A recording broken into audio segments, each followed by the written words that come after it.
Next on the agenda is item 11, action is necessary or appropriate on matters discussed in executive session. Do I have a motion? Mr. Lovelace. Yes, I'd like to make the motion that we approve the items as discussed, item as discussed in executive session, which was item A, selected employment items under Exhibit A. Do I have a second? Ms. Garner seconds. Any discussion? All those in favor, raise your hand. That's 6, 2. No opposed. And that is the only one we have to take action on. Ms. Hammond? Yes. Ms. Hammond, I would like to make a motion with regard to item C, receipt of legal C, advice. okay. Yes, ma'am. I would like to move that due to issues with the daily rates for some substitute teachers, payments exceeding the contract rates per Exhibit A of the contract, that we ratify the contract through June 30th, 2021 per Procurement Code Section 1240.1, and that furthermore, since ratification is needed, we direct the superintendent to follow Procurement Code Section 1240.2 corrective action and present the required information to the board at our next meeting. Well, before I ask for a second, does anybody need that repeated? I might have trouble repeating it, but I will That's what I try. was thinking. Okay. I get your point from our I discussion. move that due to issues with the daily rates for some substitute teachers' payments exceeding the contracted rates per Exhibit A of our educational staffing contract, that we ratify the contract through June 30th, 2021 per Procurement Code Section 1240.1, and further that since ratification is made, we direct the superintendent to follow Procurement Code Section 1240.2 corrective action and present the required information to the board at our next meeting. Do I have a second? Ms. Gardner seconds. Discussion. Can I explain Yes, the you motion? can. Okay. We have learned that the payments for substitute teachers are vastly, in some circumstances, exceeding the rates in the contract. So while the contract rates are all under $100 a day, we have over 30 substitute teachers that are making, where we are paying. Now, granted, the person makes less because the service agency has a percentage, but we have substitute teachers where we are paying over $500 a day in some circumstances. And that is outside the contract. The contract does not go to those rates, and I feel like the public needs to know this, number one. And number two, that we need to keep the contract in place through the end of the year because it's, it is close to the end of the year and we have enough disruptions as it is. But if we could fix this, we could pay our substitutes more. We would get more substitutes and we wouldn't have to ask our teachers to give up their lunch hours and their recess duty and everything else to be substitutes. Any other statements, questions about it? Yeah, okay, Mr. We Lovelace. also have district office employees who've been on our, who are paid by our temporary employer that have been on this since about 2016. Those people are paid, and they're not on the schedule of values that are in the contract with our temporary provider. We need to look at this because if we were to determine that those employees were not paid what they're actually getting, we could actually pay our substitutes much more money. We would be in effect the leaders in the market, and we wouldn't have a problem getting substitute teachers if we were to take those 30 or 40 people and not do what we're doing. So we need to really look at this. We're not paying our substitutes enough. Everybody knows that, and we're having trouble getting substitutes. So this is an answer, direct answer to some of the things that you asked us to look at. Thank you. Let's vote. All those in favor of that I've motion? got a question. Sure. Dr. Melton, you were in executive session with us. Is this what, were we coming in here to vote on something? Were you asking us to vote on something tonight on this contract?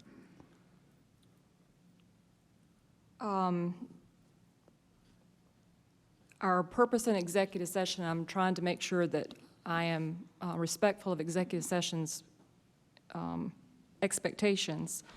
Using legal counsel, working with Dr. Turner and with Dr. Wicker, the information we brought to the board this evening was to inform the board, to provide context, review the contract, all which were compliant per legal counsel for executive session. So, Mr. White, to answer your question, it was not my request of action this evening necessarily, unless the board had, I mean, obviously it's the will of the board that we will dictate, we will be responsive to, but some of the things that have been perceived, apparently, we did not do an effective job of communicating, so I regret that. So I guess my question is, does this contract need to be ratified? Is there a need, is there some pressing need tonight I never heard that.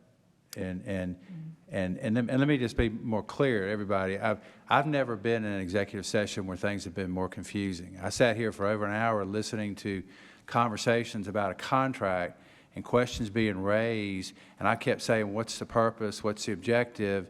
There were no answers given to me, and I walk out here and there's clearly something that's already been planned and staged. I don't know what we decided. I thought we were going to come back and discuss it more. I can't vote on this because I don't understand it. I don't understand what they're doing. Okay, Ms. you can't Huddle. make decisions in executive session, so let me make that really clear Well, I for didn't say that we everybody. made decisions. I Okay, didn't and it was understand what very y'all were talking clear what about. we were talking about. She's got the floor, Mr. White. Under the procurement code, if you are not following a contract, there is a remedy in the procurement code, and that is ratification. And the lawyer that was in executive session, I'm sorry, I'm not supposed to talk about, okay, we are not following the contract. There is no provision in this contract for payments over $100 a day, and we are doing that. So we need to ratify this contract so we can fix it. And our lawyer's no longer here? Ratification and saying we're not filing the contract are legal conclusions. I didn't hear any conclusions in executive session. I heard you raise points. I heard Mr. Love's case a couple of things. I heard Ms. Hammond make a couple of things. I tried to understand, and no, I didn't ask you to make a decision. I would never do that. I was trying to understand why we were back there talking about it. Now I understand it, but I can't vote on anything that's this confusing, and I don't agree with your conclusions based on what I heard y'all talking about. I heard that there was a need to come back and talk more about this, and we're in the middle of a contract, and you know, I'm not going to say anymore. I can't understand what y'all are doing, okay? So I won't be voting on this. Mr. White, well, I'll come to you and then I'll speak. Ms. Gardner? Well, first of all, we have had many of our constituents ask us about the substitutes, so we put it on the agenda, and the administration came to us with the information that they have. So when we went into executive session, we didn't have an idea of what we wanted to do with it. It's not like we decided ahead of time. We got the information that we have, and I think the motion is for us to pursue ratifying the contract, is to pursue, for the district to say, let's fix what we see that's wrong with it and come back so that we can do something next time.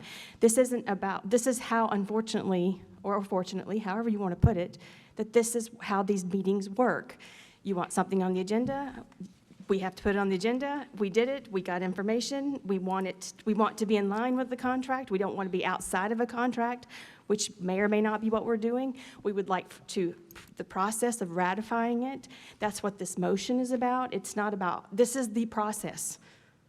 And so if you don't want to vote, that's fine, but this isn't the end of the ratification. This is the beginning of the procedure. And so now you have a whole week to study that package you got. You got a whole week to think about it, to ask questions, to email, all of those things, so that next week, if it's the will of the board, that we can come back and ratify the contract. That's the purpose of this. Anybody else before I go? Mr. White? I just respectfully disagree with you, and I was in there, and ratification is a legal term. I didn't hear anybody in that back room saying we have to ratify this contract. If the contract's the way it is, if we're not at variance with the contract, we ought to take a different path, and we ought to do it with legal counsel.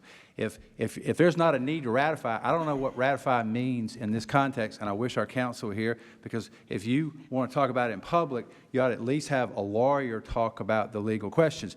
Y'all can vote on whatever you want, okay? This thing is so confusing, minute. I will not touch it. He said twice that we were making payments that were outside of Exhibit A of the contract. Said it twice, okay? And the word ratification is in our procurement code, and that's what it says you do when you have a problem with a contract. The point I would like to make is my understanding is we did not have, we got a very thick informational packet from Dr. Melton. And by the time we got to that, it was we were not finished, and there were lots of questions. And I'm speaking only for me right now, because I get Ms. Huddle's point. And you're right, there's confusion too, Mr. White, as to whether we had back and forth, and we do need the lawyer, the counsel here, but we had questions about how to remedy this. We had questions to Dr. Melton. My understanding was Dr. Turner, and she is still here, that she was going to check on this and come back to us. So I did not anticipate a vote tonight, not because I don't think your vote or your point is correct. Mine was that we did not get to have all the information given to us, and that's about information to me. I'm not confused, though, like Mr. White, as far as I understood the point of it. We are outside of our procurement, and it was how are we going to remedy it? And I was assuming, Dr. Melton, with what you did here and there from the board, that you would go back and come back to us with how to remedy it. So that's how I understood it, Mr. White. So it's some of what you're saying? No, I It's agree also- with everything you're saying. Okay. And And we were going to come back and have more I information. did. That's what I thought. And that's what 1240.2 is corrective action. So I got all you. we're saying So- is we know that there's a problem with the contract. We're going to say keep it in place I got while you. we fix it. We're not changing anything. And that way, whatever information Dr. Milton and her staff bring back to us, where we have more time to have her answers, because I know Dr. Turner had several answers she said she was going to bring to us, if I'm correct. So if it is just, you're not changing you're giving us a motion to move forward on a remedy to how we're breaking the procurement. And I do know that procurement was one thing that a lot of people felt as a board we need to look at and be sure we're following it, and Dr. Melton agrees with that. Yes. As one other point that our attorney made was that we are, when prodded, we're not following policy, because all the policies that were discussed were those for employees. They were not policies that were discussed for a contract situation. So we don't even have a policy that, and we've been doing this for years, and we don't even have a policy to that effect. So one of the things that this group is going to do is going to look at policies. And those policies are important because we haven't even touched on those. That's the tip of the iceberg here. So we did discuss that, and I think ratification was the point of the whole meeting. And so we're going to do something about it. Why are we going to wait another month or something to do something about a problem that we have? And we realize we have a problem. So we're going to start the process. That's what we're trying to do. Okay, Ms. Hammond, I agree with your characterization. We left a meeting with questions. I didn't hear the definitive answers these two are articulating. In fact, I think they came with their minds made up, and they saved their conclusions for here, and they waited till our legal counsel is gone. So that's the flaw in the process, because the question is, do we have conclusions? I didn't hear any definitive conclusions. I heard more questions than answers. And we really ought to have the lawyer that sat in the room guiding this conversation, because people are intermittently making legal conclusions in here, and the point about policies, and I listened, and I heard it. I didn't hear a bright line. You've got leased employees, and you've got employee policies, and there was a discussion back and forth, and there wasn't just a blatant, oh, yes, you're violating the policies. It was a characterization question that never got answered. And the way we left that meeting is we were going to come back with more information. And people can ask questions. You don't have to make decisions, but you can ask questions in executive session so people can understand what the thinking is. That's the giant problem right here. I couldn't follow what these people were doing until they came out here and made these motions and accusations and conclusions that I do not necessarily know are true. Well, you did hear though in executive session, the lawyer and the presentation, we do have some differences that were not explained. You did hear that. And I thought we You were going to get more information and have those explanations. And then we would have a vote like this. Well, I don't think this is a vote to change it, Mr. White. But Now, do you know that without the lawyer here to tell you that this isn't going to change our status under a contract? well, let me ask you this. If that lawyer was here right now and he said it was fine to do, you'd be okay voting on it tonight? I would probably want to have more of these questions answered by him. Okay. I just wanted to see I mean, if legal counsel would I help. would want to be able to ask him the questions and hear the answers from him myself. Okay. I can, that's my question. And I assumed we were going to have another session where we would do some of that. All right. I've not heard from Ms. Hines, and then I'll come back to Ms. Gardner. So Chair Hammond, I agree. I think that we left executive session with a lot of information and a lot of unanswered questions that we asked the attorney and we asked Dr. Turner to provide us at the next meeting on Monday. I was not aware that we would even be having this conversation, and I'm not saying that that I don't agree with the conversation. I don't have the procurement code right in front of me, so I don't know exactly what Ms. Huddle is referring to because I'm not looking at it, and I didn't leave that meeting with the understanding that we would be voting on a motion to ratify a contract or to make sure that it conformed with procurement. I know we asked questions whether or not there were some issues that we needed to look at and to get clarification as to those issues.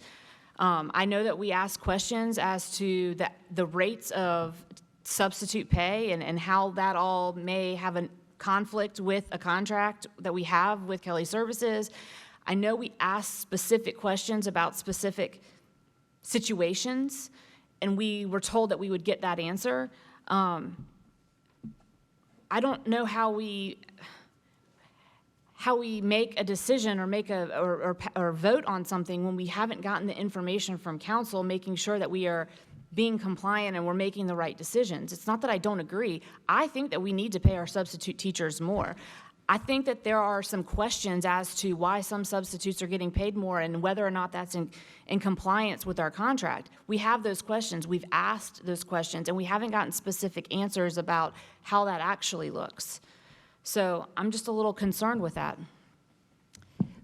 Ms. Huddle, may I ask you I'm sorry, Sure. Gardner. You should go next. I'm sorry. No, I'm last. I think the whole point of the motion is just to confirm that we'll have it by the next meeting. The whole point of the motion is that we would like for this to be something that's important to us. And it's not going to be something written in the sky back there where we can't talk about it. It is now going to be a motion that we can either agree to try to move forward to ratify or to fix or whatever the right word you want to look for. This is not about, we can't ratify it tonight anyway. This has to be something that happens over time. It's not about canceling it. And I have to say this. I know we're not supposed to be attacking each other, but I feel very much attacked because we've been told by somebody sitting here that they don't believe us and that we didn't have the same experience that they had in executive session. They're calling us all No, I don't that think. we're being untruthful when what happened in executive session is what happened. And I don't like that the finger pointing of we knew ahead of time what was going on. We didn't. That's right. You got the same emails I did from Ms. Huddle, and I read those, and maybe you didn't. I don't know. You got the same emails. That's how I knew she wanted it on there. I mean, there was no collusion. There's yeah. no, oh, we're going to do this when we come out. I had no idea we were going to make a motion. That was her idea, but I support it because it will And that, require the administration to move forward and do what needs to be done, and that we will be fiscally responsible because we're requiring this. And we're not saying that anybody's doing anything wrong. We're saying it's been followed and maybe it was an error and we need to fix it. That's all this is. And all we're doing is fighting and pointing fingers at each other about how you had this and you had this and you had this, and it is very frustrating that there's no trust. You just said you didn't believe the procurement code because you didn't have it in front of you. You don't believe what she said, which is fine, but there's no trust. And I'm sick of it. We have to trust each other. Ms. We have Garner. to trust that that's what's going on. You've okay, let do you him have a speak question? repeatedly with no questions, and now I get called out. I'm done. Ms. Hines, First of all, I did not say I didn't believe Ms. Huddle. I said that I don't have it in front of me to look at to make an informed decision. I would actually like Ms. Huddle to read her motion back because I believe her motion asks for us to ratify a contract. That is not pushing it back until next week to make a decision. So that you is want to my, read it again? is that right? Listen, guys, I know it's late and people are getting emotional, and I agree with you, Ms. Gardner, that it's very disheartening for any of us, whether it be me or it be you. No one needs to sit here and be accusatory to board members. And like I said, I'm going to read that in a minute because I really am ready for us to work together and not be angry and not be accusatory and for sure not feel like somebody called you an untruthful person. That's pretty bad. That's pretty bad. May I say one last thing? You can, because I want to get this I want to make it voted. really clear to people that I asked in executive session if this topic even belonged in executive session. Okay, and I made it very clear that I was going to bring this up because this is millions of dollars. If you take what we're paying every week, it's millions of dollars. And I have concerns that we're not following a contract. And ratify means you say it's okay, and read the procurement code, it's out there on the district website, so that we know there's a problem and we can continue working while we fix it. So you want to read, Ms. Hines, did you request her to read it again, since we've had so much discussion since it was read? And then, Dr. Melton, I would like to give you a minute to. May I do that before? Yes, I would like you Because to. maybe I could have some context. Yes, I want you to Ms. Gardner, talk. I really appreciate what you said and how you said that, because if I were an audience member, I would have a perception that may be as uncomfortable as, quite frankly, as what I feel right now. So I appreciate your courage to say what you said, and the plea of which I think I hear in your voice. And I say that with the most of respect. The staff and probably the board is tired of hearing me refer to Tuckman's work of 4 stages of change as first to form a team, then to storm the process where you calibrate, then you get to norming and finally performing. And as this board comes together and works, and it's of no disrespect to any previous board, it's in the real time of where we are now in a pandemic with so many variables and people trying to fulfill their platforms of elections. But there are some things that were said that I feel like I need to say as a superintendent of this district. First, the attorney was excused because I excused the attorney. So to answer Mr. White's question, Mr. Regal did not stay. He was here in executive session per my request, and he was supportive of Dr. Turner's preparation per my request. So based upon the conversation of items that we've identified from executive session to follow up upon, I excuse Mr. Regal. I regret that. In the future, I'll be more inquisitive about the needs so that we could keep legal counsel here for such discussions, or maybe I would request the agendas be revised to keep from having attorneys paid to sit and wait for this kind of conversation. So that's a lesson I will make note of immediately. When it comes to the framing of this, to answer Mr. White, I don't know if it was her because the end was abrupt.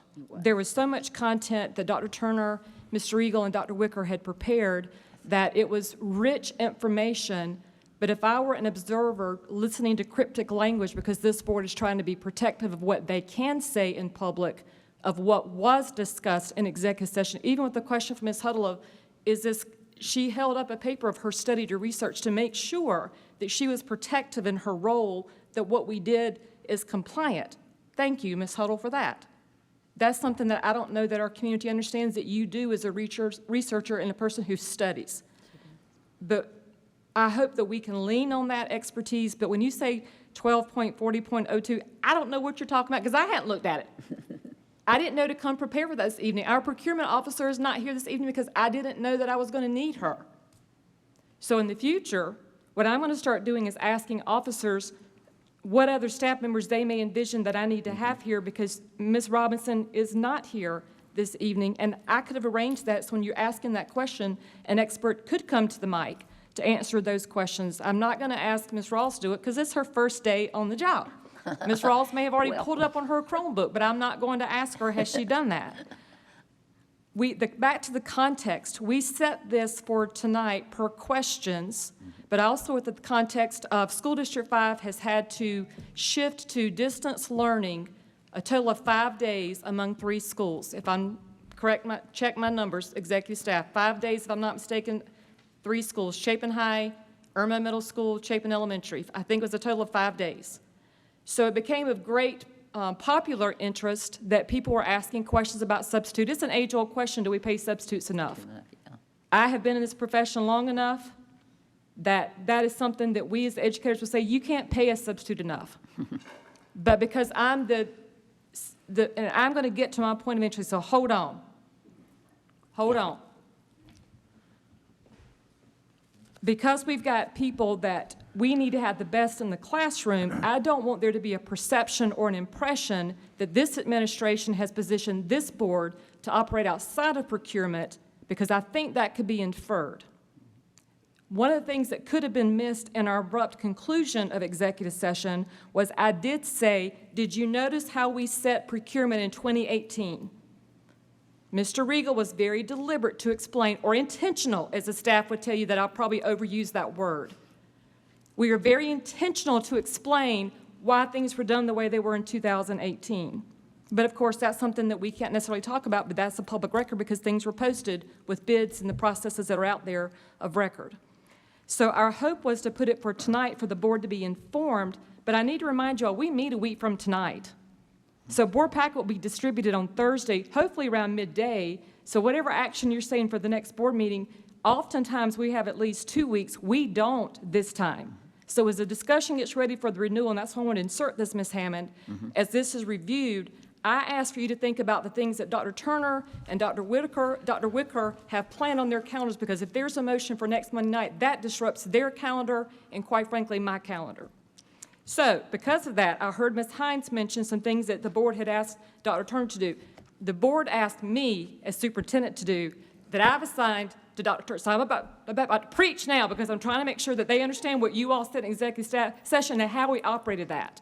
Per my contract, you all asked me to do things, and then I assign it to the staff. Right. So I've assigned that to Dr. Turner for she and her team to work on, but I need you all to understand within context, this is a very short turnaround because I was ill last week, not with COVID-19, but I had a sinus infection and was put through health protocols to make sure that I was protective of the staff, of students, and myself in the community. So I missed last week, which caused us to make a change in the meeting last week because you all could have met with me remote, but it would not have been a successful meeting. So I regret the backlash this board experienced because of the decision to delay. But if you don't know, you don't understand, and doggone it, quit having an opinion. If you don't know, forgive me. If you don't know, ask. If you have an opinion, share it. But stop creating all these wrong impressions because this district is being divided unnecessarily. And I'm about to get so mad, I'm about to cry, and it makes me mad I get quiet because I get mad. But hang with me because I love this district. I'm passionate about this district. And this board is going to be successful with my full commitment. But stop it. Ms. Hammond, thank you for my emotional outburst. It's okay. We love you. We love you. I'm not even going to hit this gavel. I understand her frustration. And I'll admit right here, I'm glad you said that because she and I made this decision, not the rest of the board but she felt like she did not feel well enough to join us virtually, am I right? And I thought we had too many important things to have it without her at all.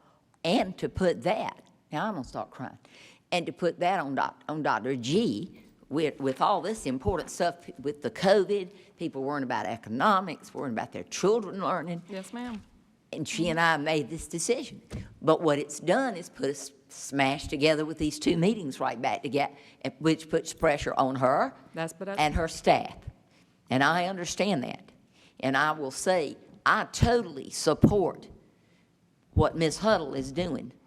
But I did think we would come back with that big, thick thing and get our answers and let Dr. Turner finish answering those. So I think that's what you're saying to me. And yes, ma'am, and I forgot one thing, but I hope the message is heard. I own this. I have positioned this board, and I own my responsibilities. But what I failed to include with my remarks is the positioning of this, as I have shared with board officers for tonight. Dr. Turner did not have the model policies that you all heard about at the conference weekend before last. So we pulled that because there was a conversation where we do need to bring to the board a policy that we are receiving from the School Boards Association that we do hope to have on next week's agenda. So, Mr. White, to answer your question, my request to have this for executive session to review that contract was in the whole configuration and context of ESSER II funds are coming. General fund planning is coming for Ms. Rawls to get ready to start what that may look like with funding of substitutes. How might we use ESSER II funds and what policies are going to affect? So we're trying to bring this all together in a time when there's already so much happening. Yes. Can we give a little bit of grace to one another? Yeah, I'm all about grace.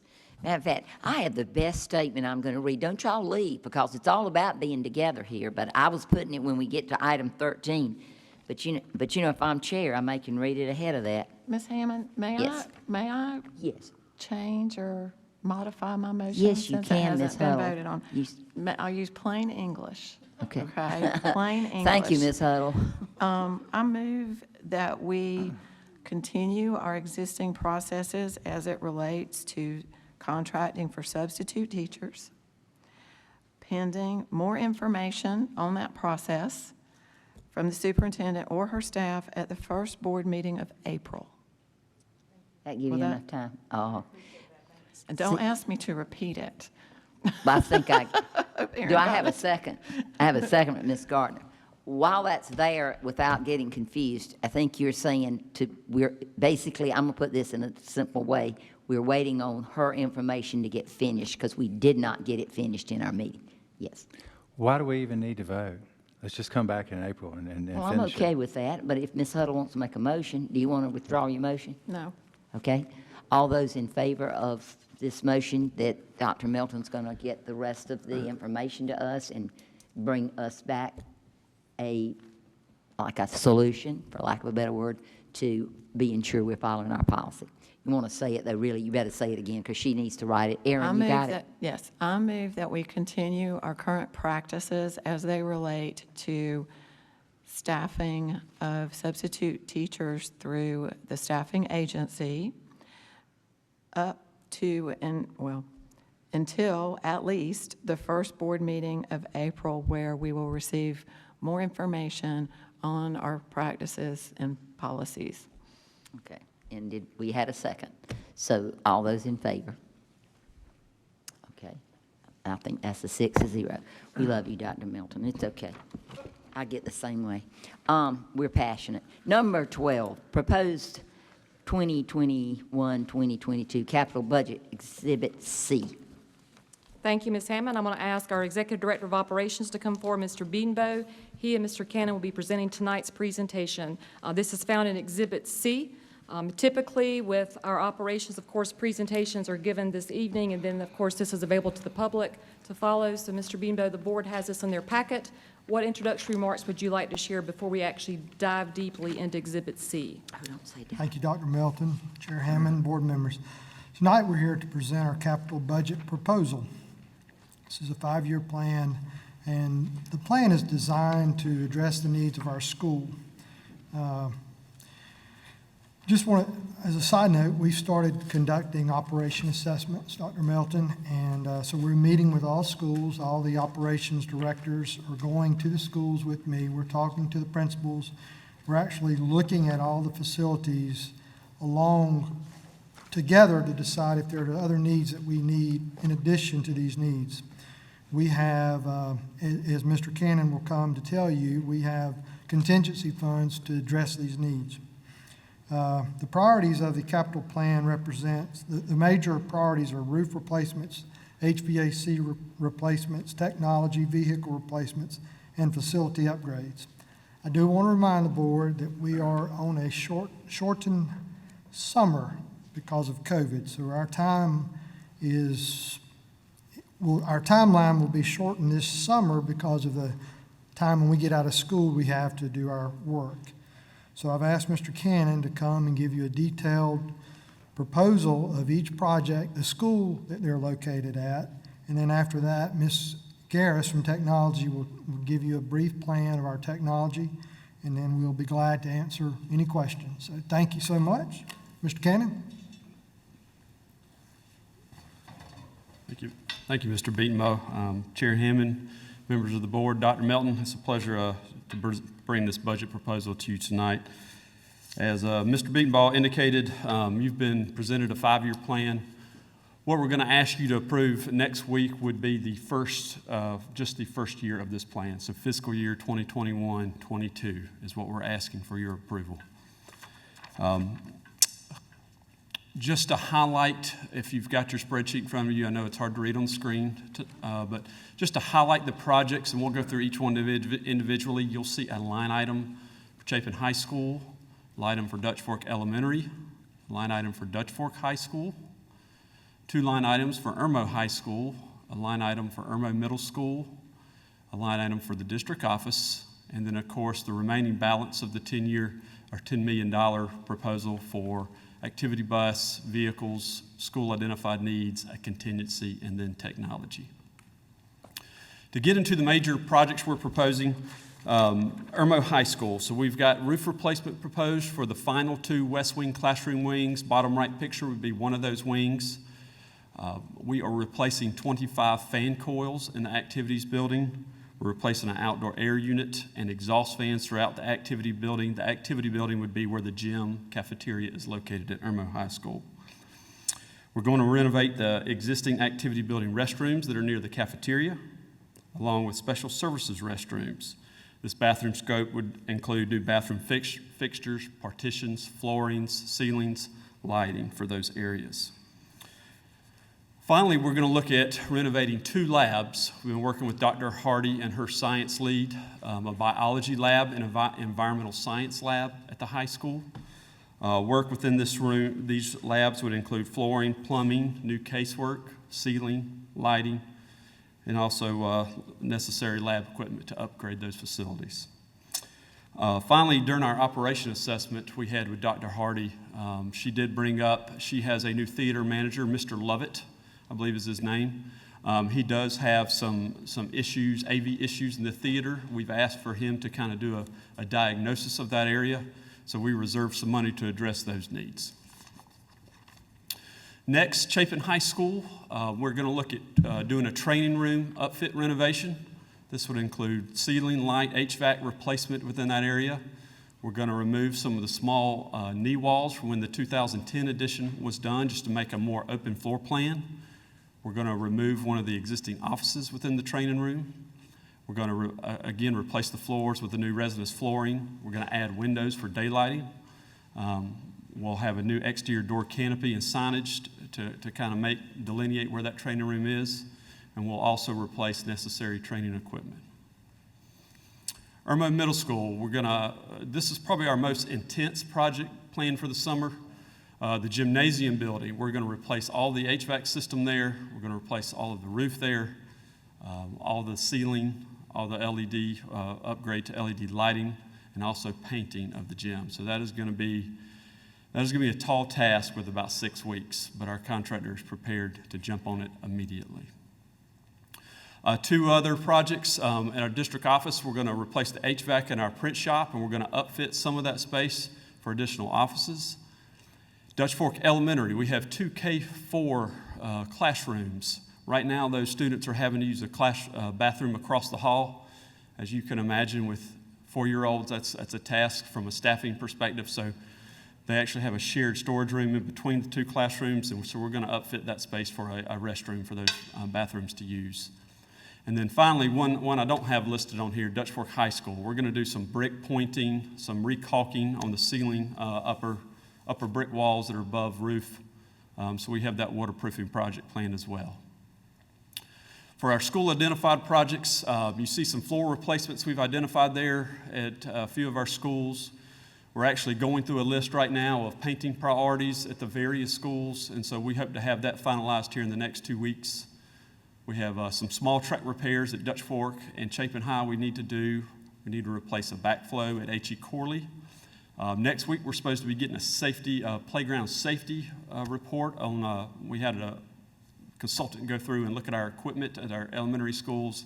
We should have that report next week. And then finally, we've been trying to go through each school one by one doing parking lot LED retrofit.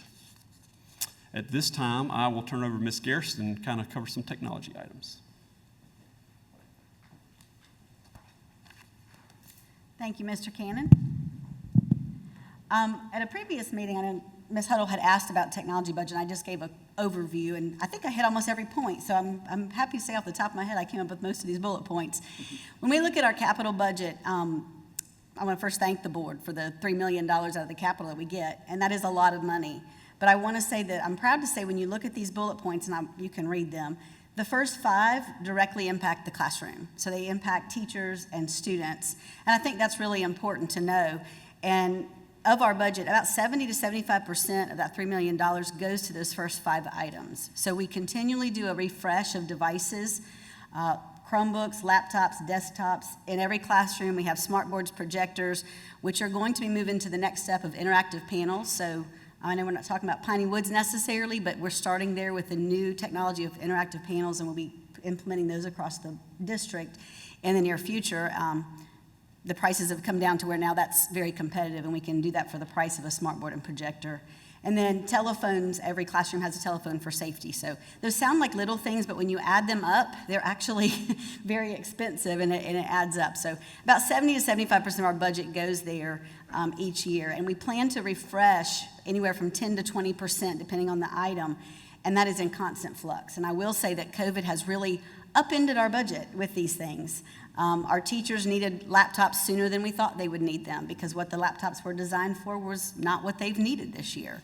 And supply and demand in the technology world has been quite interesting this year, like many other things. So the demand far exceeded and still exceeds the supply. So we're still getting a lot of those things in. The other 25% of the budget goes on things like printers, wireless access points, security cameras and servers, our network infrastructure. You see some things labeled there. And all of those things I say, those are the things you don't see. Well, you do see printers, but you don't see those other things, but that's what makes everything work. So behind the scenes, when those don't work, in other words, if a camera server goes down, none of the security cameras work. So we maintain every year I put in the budget that we are going to replace 1 or 2, knowing that's what our problem probably will be. Several years ago, we did a complete refresh of our security camera servers, and we continually update our oldest cameras by model, which is also what we do with our computers. In previous years, they would do like school by school. Now we try to provide equity across the district. So we look at the oldest models of computers, so that everybody with the oldest model gets refreshed that next year, and so on. So we changed that model a little bit. The other things that are listed on here, network infrastructure, we did a complete refresh, and I know many of the board members are new, but several years ago I did a presentation about our new data center, and that's all of our infrastructure. So those are in good shape. In the next couple years, we'll be planning to start replacing some of those. Technology is usually a 5 to 6 year life cycle of the hardware and the software that it supports. So this upcoming year for 21-22, I think our teachers will be in better shape because those laptops will be coming in. Some of them have, not all of them. And we'll continue to look for, that the classroom technologies being the bulk of our budget. I'll turn it back to Mr. Cannon. We'll take questions at the end. Thank you. Finally, two projects I wanted to bring to the board's attention. This isn't necessarily a vote on with our capital budget, but two things that will be funded separately over at the Kate Center. We're looking at doing a new tractor shed for our Kate program. Mr. Kevin Sox runs a really great agricultural program, bioengineering program over there, so we're looking a new tractor shed to store his equipment. That will be paid for by Kate funds that Dr. Gates receives, and then the district compost facility. That will be on the campus of Spring Hill High School and the Kate Center. That will be funded through grants that Mr. Beatonbaugh has acquired. At this time, I will open it up to any questions. Mr. Cannon, before questions start coming from Ms. Hammond, if I may, Ms. Hammond and Board, some of the context that have gone into this, of course, Mr. Cannon and Mr. Beatonbaugh have used the MBCon report from several years ago of our facility study. Of course, previously, the board has approved our capital projects. We're trying to preview the next 5 years. MBCon has influenced that. Most recently, the back-to-business visits that we have had within the last month, that now is a new factor of, and of course with COVID leading through that. And then the walkthroughs that Mr. Beatonbaugh shared earlier, I appreciate the time and commitment that has taken from Mr. Beatonbaugh, Mr. Cannon, and so many other staff members. And this board may not know, but previous board members will know, our technology system has improved so much with Ms. Garris's leadership and with Mr. Richardson's vision to make sure that we were positioned successfully, that now districts are coming to visit us to see what we're doing as compared to us going to visit others to see what they were doing. So we appreciate the leadership of Ms. Garris, but of course the board has been directly involved with us to be at this position, so thank you for that acknowledgement, Ms. Garris. Ms. Hammond, we'll open up for any questions that the board may have, and our team is prepared to answer questions. Okay, thank you. Board, Mr. Lovelace? Yes, Mr. Cannon, I'm particularly interested, as everybody knows, in those ESRA 2 funds, and that doesn't have anything to do with this, but I want to make sure that when we are doing HVAC replacement, energy upgrades and things like that, that we're not just what I call pull and replace, okay? In other words, we're not just taking a new version of a 2000 model, 20-ton air conditioner and, taking that and replacing it, but we're also looking at making, the air quality better, but basically, for COVID and other reasons. I mean, there's a lot more allergies and things like that people have these days because of global warming. And I just want to make sure that we, that we're, have not the myopic view, but the wide view of this. Can you give us some input on that? Sure. I've already had discussion. We're engaging a mechanical consultant to look at some of our older schools. Those schools were designed at that time appropriately for those systems, but we've engaged a mechanical consultant, plan to use the ESSER 2 funds for that, to look at some of those older schools so that, hey, when we do go to do upgrades at those schools, not necessarily doing a one-for-one replacement, what do we need to do system-wide, and recommendations from that end. One thing I will point out, if you'll notice on the budget provided to you tonight, I think in 23-24, I don't know if you caught, I've proposed to up our budget. One of the reasons to that effect, we need it. I can tell y'all now.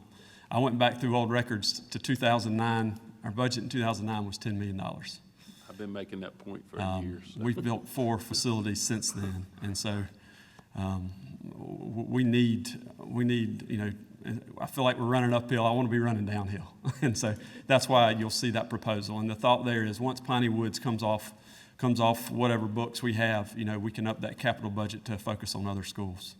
And Ms. Hammond, if I may, if you look back to answer Mr. Lovelace's question for context, back to the reentry report, numbers 13 and 14 of allowable use of ESSER 2 funds specifically align with what Mr. Lovelace is asking. So to loop that in, I can't pull that presentation up, but if the board would like to reference back, number 13 and 14 offers that alignment so that we can use some of the funds. And Mr. Beatonbaugh keeps adding zeros to his request, and every time I see him, there's a new zero he's added, but he is on hold temporarily, but this is a significant piece of information as we move forward with our ESSER 2 funds. Any other questions? Ms. Huddle? I noticed, and I think we talked about this last time, that there's $65,000 in here for issuance costs, and I believe that's to issue bonds to cover the $10 million, is that correct? It is, but I don't know the financial Okay. end of that. Okay, well, I guess my big question is, since we're spending $10 million every year, should we really be doing bonds?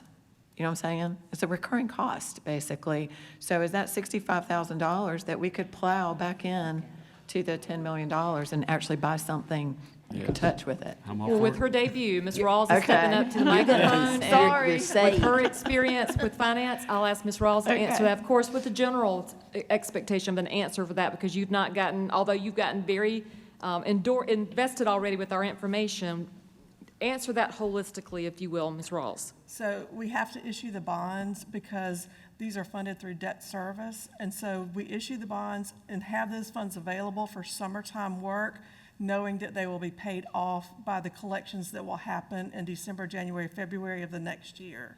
Okay, but if we have an excess in our operating budget above what we need, could we not use our operating budget and avoid having to spend that money?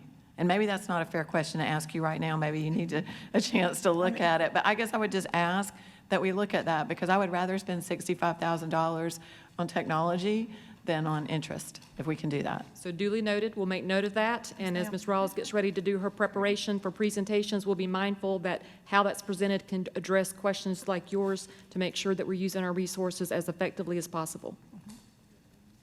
One more question, Mr. Clay, Mr. Cannon, I'm sorry. I can call you Clay. But I have a question about, sometimes the schools will do projects with funds that they raise through other things, that they've done, like, I don't know, but, clubs and so forth. PTOs, et cetera. PTOs, yeah. So we have one school that I got a call from the president of the Optimus Club in Irmo, okay? And we have one school that they want to put some canopies out on the playground so that their kids can be sheltered when it's hot weather. And they were trying to raise $22,000, okay, which in the grand scheme of all this isn't, it's not that much money. But how does that work? I know the principal has to ask for, for the money to be included in the capital budget. But is there some way that we could, for some of the elementary schools, $22,000 is a lot of money for them to raise, okay? And the Optimus Club was helping, but they called me and said, why isn't the school district paying for this? And I said, well, maybe it wasn't requested, but, I don't know. Can you kind of shed some light on it? Or is there a pocket of funds around here for that kind of thing? Mr. Cannon, let me answer that first, and whatever I forget, you can insert.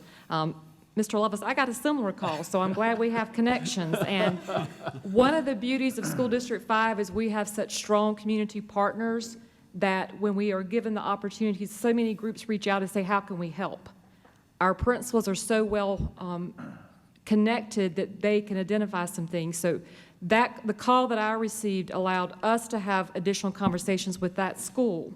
Typically, playgrounds are funded by PTOs or PTAs, PTSA, depending on the organization of parent leaders in a school. But when it comes to some of the needs that are directly related to safety, then School District 5 gets involved, because that, of course, affects our insurance rates. And Ms. Rawls, of course, wants to make sure that we're using every dime we can with the insurance costs that we have, but also preventing any injuries she and Dr. Harrison, all of us would be interested in. So after I got that call, I alerted Mr. Beanbo, Mr. Cannon. They were able to go out and do a visit. When they're capital projects, Mr. Beanbo, I'd like for you to step to the microphone. You mentioned your walkthroughs, but give a little more information so that Mr. Lovelace and the rest of the board can hear. What does that look like if you're walking the building with the principal? Who else is involved? What does that look like and sound like so that you can hear their needs that they've identified in their physical space? Yes, ma'am. We actually have a operation assessment at Harbison West tomorrow, so we will look at those needs for Harbison West. The process is that we meet with the principal and his or her designee at the school. It could be a bookkeeper, it could be another assistant principal, and we'll walk the school. If the school doesn't have the funding, then we will definitely look at that through capital or through our contingency fund. So I think that's why the operation assessment is important, because there are going to be times that we are going to have to help schools. And this may be one of those cases. Yes, sir. Although I didn't say the name of the school, Mr. Beanbo did. So I thank you, Mr. Lovelace, that you didn't, but we're definitely are mindful of the needs of schools and to make sure there's equity and resources with the understanding that there are some partnerships that are very, very helpful. So thank you for that opportunity. All right, any other questions? Thank you, guys. And we do appreciate the work with the technology. I know that's been top of the walk this year and the end of last year with the COVID, but we appreciate all of your work. Thank you so much. Thank you. We have a good team. You are a good team. Number 13, discussion and possible action regarding the action of trustee in relation to his or her relationship with current and potential district vendors. This does, I do have a statement I want to read, and this is precipitated from a motion the board made that dealt with two of our board members, and I did receive back from the State Ethics Commission, because we as a board made a motion that had to do with vendors and two of our sitting board members, and we got the answer, and I have a copy for all of you guys, but you have to have what they call perspective, so it had to be, to get a ruling, it had to be individually from the person asking the question. And so I did contact Mr. Lovelace, and he got an answer, and I did contact Mr. White, and Mr. White can answer to his when we discuss this. He certainly has the right to do that. And I think the good news is we have 7 board members that I'm going to defend up here, every one of us. We may have different opinions, but I believe in the integrity of all 7 sitting here, and that we're here for the right reason. And we don't mind. I think when you're a political person, you have to decide that you're going to take the criticism from the public, because the public certainly are the people that put us in office, and that's who we answer to. And I just want to say right now that I applaud all 7 of you and what you do and the reason you're doing it. But before we discuss this agenda item, I did want to make a brief statement, and I wrote it. As chair, it is my responsibility to bring this board together so we can continue the critical work of providing our students a quality education in a safe environment. Over the past few months, rather than focusing on that goal, we, during several meetings, have discussed at length the relationships between trustees and various vendors who work with the district. I was asked by several trustees to place this topic on tonight's agenda, and am hopeful tonight's discussion will be the last time it is necessary for the board as a whole to address this matter.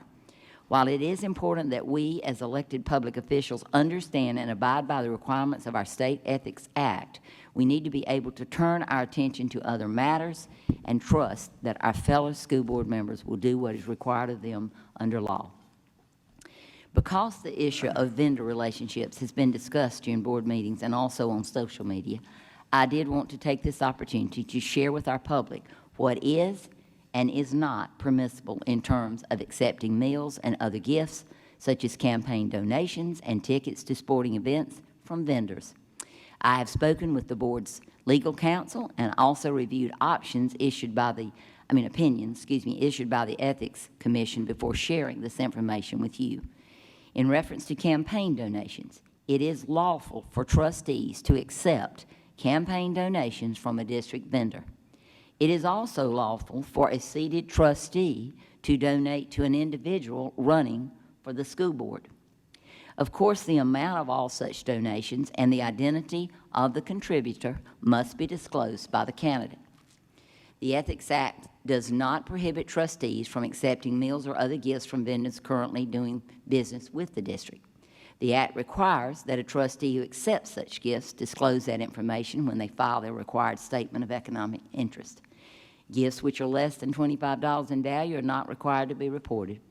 On the other hand, if the district has posted an invitation for bids or requests for proposals for specific vendor services, including but not limited to architects, construction professionals, attorneys, and accountants, a trustee may not accept a gift, which would even include a meal, from any vendor who works in the area where the district is actively seeking services. During tonight's discussion, I anticipate each of us will share information in a professional and respectful manner. If any of us cannot or will not abide by that expectation, I will not hesitate to call that person out of order. We all deserve respect. Also, that we may complete all our business this evening in a reasonable hour. And I have set aside 3 minutes. Hopefully, it might not be that many for each of us to speak to this. And I do want to say, since we had the problem with the executive session where people got heated and maybe said things that did not sound very nice toward each other, I did not anticipate that. But I do want to allow Mr. Lovelace and Mr. White the first 3 minutes, and say whatever you want to, because I want this to be put to bed. I just read you with legal counsel and what is right and what is wrong, and so I feel like all of you are abiding by those laws, both of you. But I want it to end. Mr. Lovelace. Well, first of all, thank you, Chair Lady. At the conclusion of a prior meeting, because I was requested to, I wrote the Ethics Commission and asked them for a ruling, basically on 3 different matters, okay? I have received that Ethics Commission ruling, and I must recuse myself on any matter concerning a contractor who I can't name and a school on Amex Ferry Road, okay? I have to recuse myself until such time as a contract that my company has, or our company has, with the contractor I shall not name is concluded, which won't be probably a month from now. Okay, that's the ethics ruling, and it's also, I think they reference to it as a matter of personal perspective. So when you recuse yourself, the board cannot order you to recuse yourself, but you know it's a matter of personal perspective and honor, you know, that you would do that. The basic problem that I had was I didn't understand, or I wasn't given a specific definition of the word recuse, and that in the law, under every section of the state law, is a different thing altogether. I mean, it can be recused means one thing in one fashion and in the other. I didn't receive specific instruction on that. I have now. I have it. I'm going to submit this to Ms. Strange. I don't have to, but I asked for the ruling. I did it on my own, and I'm taking personal responsibility for adhering to this. And that's the last thing I've got to say about it. Thank you, Mr. Lovelace. Mr. White, if you'd like, in whatever you feel is right. Quite sure. I mean, I didn't request this time. I'm not quite sure, but I'll give you my perspective. I was somewhat amazed that this board voted last week to have me investigated, and I couldn't quite hear Ms. Gardner's reasons why. And she put her information on the packet, and it was because I voted on a no-bid vendor award to legal services to Montgomery Willard. And I went back, and this is our approved attorneys list. And I went back, and there's a recorded meeting in our April 24th meeting. It's the second action item, or it's a section, if people can see this video. And this, Ms. Gardner, Mr. Lovelace, Ms. Hammond, and myself, and the other board members who are not here, were having a conversation about approved attorney lists. And it was very clearly stated to Ms. Gardner, and to Mr. Lovelace, and to Ms. Hammond, and to me, who are all participating in this conversation, that this approved attorneys list is not a contract. It is not a decision to hire an attorney. It's on audio. And I'm looking at something that's been filed to me calling that now a no-bid vendor contract. And there's now, this board participates in writing the Ethics Commission on something that's patently false. And everybody that was on this board in that August 24th meeting should have known and could have known. But when you're sitting there and you're asking the questions, you're told, this list means you have qualifications. It is a approved attorney's list. It doesn't mean anybody on this list is getting hired. And there's three ways, and the policy is BDG and BDGR. There's three ways that attorneys get hired. The superintendent can hire attorneys. The board as a whole can hire attorneys. And I believe the board chair, that's Michael Cates, who was the board officer at the time, delineated those. It's all, people can go watch this recording. And from that, it's now an accusation that this board spends the time and effort to send a complaint or advisory opinion to the Ethics Commission. My basic position is I've always done everything I can to comply with the ethics laws. I believe I've completely complied with ethics laws, and I will continue to do so in the future. But I'm not going to sit here and try to convince this board. This is not the Ethics Commission. If the Ethics Commission wants to ask me questions, I will answer their questions constantly. But I'm not going to get into a political debate on this board, and I will deal with my ethics responsibilities just like 10 everybody seconds. at this table should. And we have multiple people at this table with businesses, and they all have the same responsibilities. There's no reason that this should have been directed to individual board members. Okay, thank you, Mr. White. Now, let me cut that off, counsel. Ms. Blackburn-Hines had requested she have an opportunity to speak to the item, and I would have put you first, but I felt since they were the two people involved, but you will go next. No problem. In a business environment, a professional workplace is necessary for long-term success. Interactions and relationships are of vital importance to ensure that goals and objectives are met. Leaders who behave professionally set an appropriate example by encouraging others to conduct themselves in a manner that supports the success for all. This is just as true for a school district and school board as it is for a business. I have served on this board since November 16th, 2020, 106 days.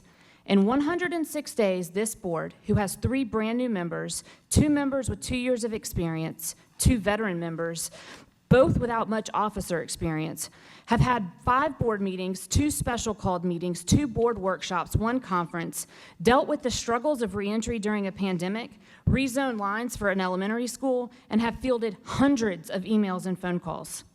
Specifically related to this discussion item on the agenda and professionalism, there have been several conversations about potential ethical concerns in regards to board members. Of note, one of the concerns that I have raised is the relationship of a board member and a vendor. I was unaware of this relationship until shortly prior to joining the board. Once on the board, I witnessed several emails requesting information which raised concerns for me. Policy changes have been made which can impact some of these ethical concerns. My concerns have been based upon fact. The fact is, we now have 2 advisory opinions that expressly state that a certain board member could not participate in conversations or anything relating to an ongoing project within our district. My actions have been made in an earnest attempt to both inform fellow trustees of the obligation we have to maintain the public's trust and to also protect all of my colleagues from potential infractions of this opinion that may lead to violations of ethics law. I have made no statements outside of official meetings and do not choose to engage on social media. This is done in an attempt to meet the expectations that we are held to by board policy and out of respect for the integrity of my fellow board members. Unfortunately, by seeking to protect our district and by doing the right thing, which has been validated by the Ethics Commission, I am being attacked by members of this board. Last week, my actions during recent meetings were made reference to on a social media in a thinly veiled inference by a fellow board member, and my character and integrity were called into question. I cannot and will not stand for this, both for myself or any of my colleagues. I have been told by a board member that I am choosing the wrong side by seconding motions. I have been cursed out by a board member's spouse. Instead of having reasonable conversations, a board member has taken to sending me screenshots of social media posts via text, by insinuating conversations that have not occurred, by maligning my integrity and character on social media with untrue statements and flat-out lies. Let me be clear, I am no one's enabler, and my thoughts and opinions are not for sale. I would hope that be the case I hope that's the case for every other member of this board. Thank you. I was going to see if you could finish it in that. All right, Ms. Gardner.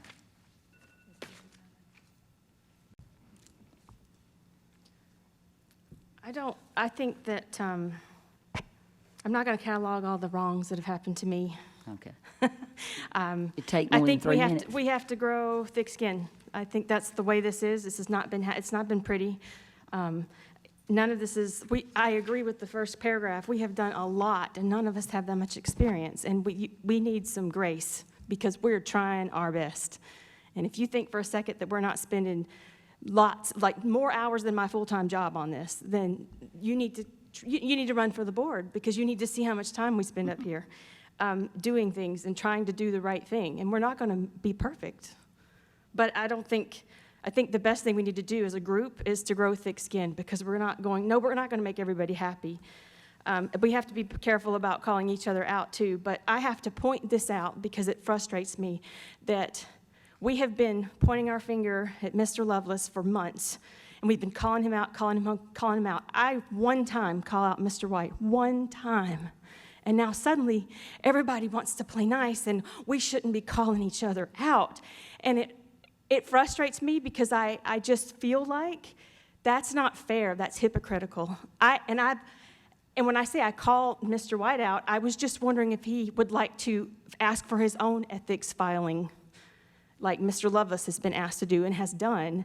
I'm not defending Mr. Lovelace, but I don't think it's fair for us to point fingers at one board member and not point fingers at all board members, not just him, but me too. You know, what do I have that I'm gaining from this? Y'all, I'm gaining nothing from this financially. In fact, I'm paying out for this financially. It's expensive and it costs a lot of our time and our emotional time. I mean, there's a lot involved.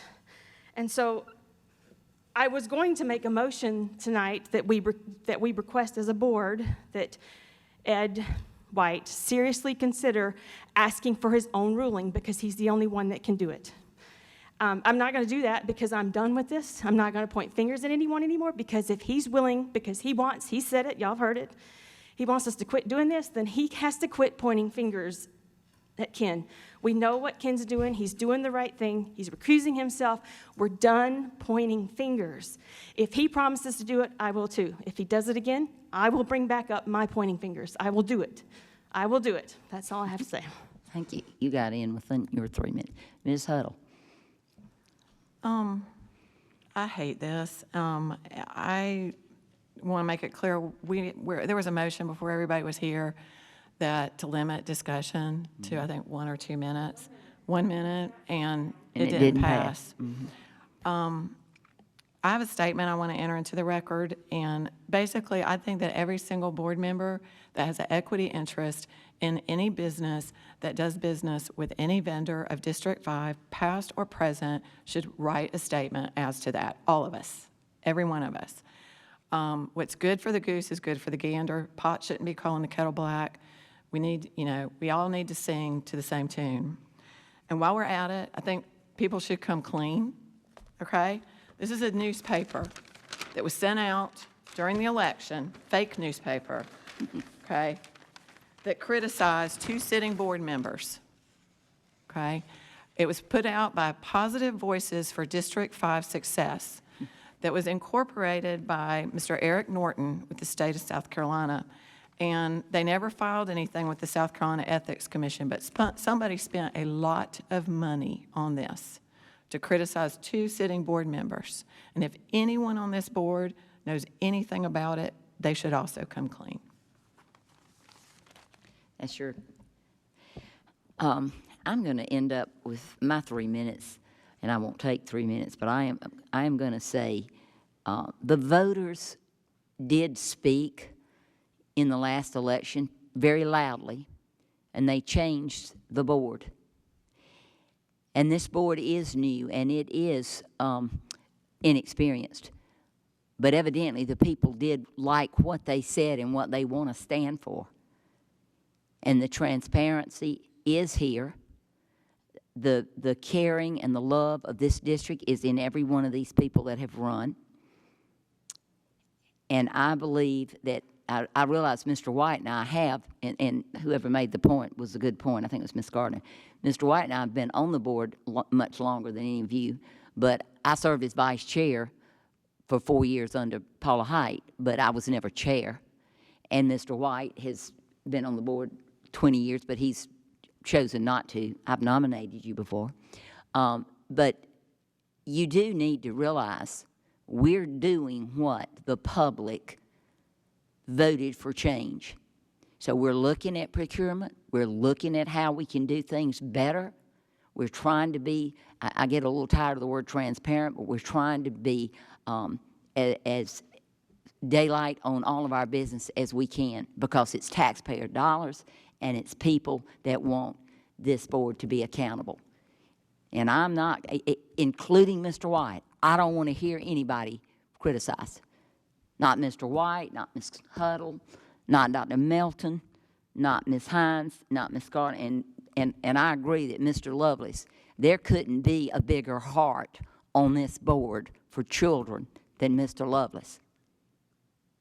And he has taken the step that he needed to take. He's abiding by the law, and that's the way we're going to run this. But I really am, I gave this thing about vendors, and you can go look up all these laws, but we are following the law. And that's just what I want to say with my 3 minutes. And guess what? The next thing on here is adjournment. I hear a motion for adjournment. I move that we adjourn. Do I hear a second? Ms. Gardner seconds. All those in favor? Kumbaya. I still love you all. Oh. That means we're adjourned.